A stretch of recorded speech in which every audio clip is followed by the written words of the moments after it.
The Lakewood Division of Aging has a lot of great virtual activities and events that you can attend with your friends either through your smartphone, tablet, desktop, or laptop computer, and even by call-in through your traditional touch-tone phone. The quickest and easiest way to register and attend one of these activities will be to first head to our Facebook page, which you can find by searching for Lakewood, Ohio Division of Aging. Once there, locate the events section and click into it. You'll be brought to a calendar of all of our activities for the month. If there's an activity that you would be interested in being a part of, go ahead and click into it.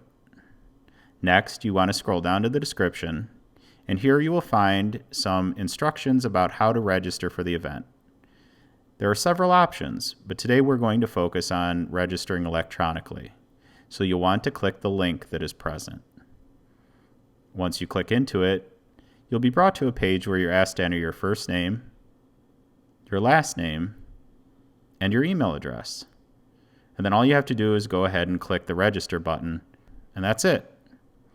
You'll then be brought to a page with all of the event information on it. At the same time, you will also send an email with all of the instructions you will need to participate in the event. Here's an example of the email that you will receive thanking you for your registration. It will have a link that you can click on any device to directly enter the meeting. If you do not already have Zoom installed on your computer and device, you will also be presented with the option of doing so. The email, as you can see, also provides you with a telephone number that you can call, as well as a meeting ID and password that will allow you to participate with just your touch-tone phone. The Division of Aging wants to make sure registration is easy and open to everyone. If you'd prefer to register over the phone, please give us a call and we'd be happy to help.